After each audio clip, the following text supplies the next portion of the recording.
Sugeng enjing kepanggih malih wonten pembelajaran basa Jawa kalian Bu Sri Kanti. Dinten iki kita badhe mbahas babagan pariwara. Pangertene pariwara. Pariwara utawa iklan ya iku wujud komunikasi sing digunakake kanggo promosi nawakake barang utawa jasa marang wong akeh.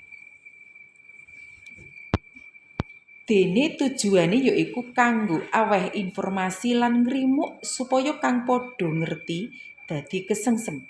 Banjur nggunakake produk utawa jasa kang ditawakake mau.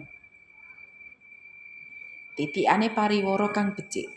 Ingkang kaping 1 tembunge prasaja. Kaping 2 gampang dimangerteni. Kaping 3 narik kawigaten, sopan lan logis. Unsur-unsur pariwara. 1. Ana jenenge barang lan jasa sing arep ditawakake mau. Kaping 2 pihak utawa wong sing masang pariwara.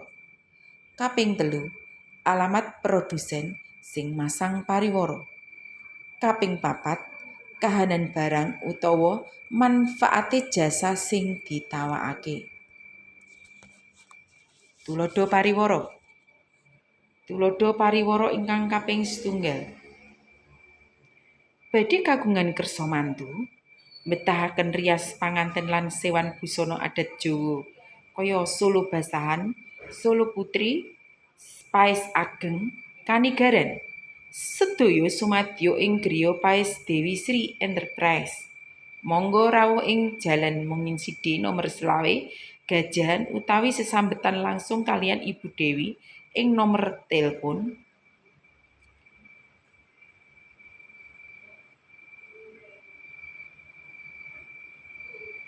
Banjur pariwara kaping 2. Susu sapi murni seger, regane bersahabat, rasane seger lan nikmat, ndadekake awak sehat lan kuat, nyambut gawe samsaya giat.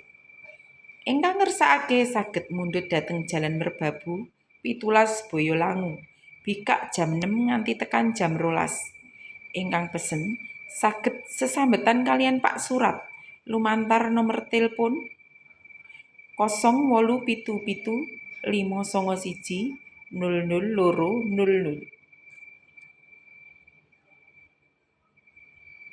Matur nuwun.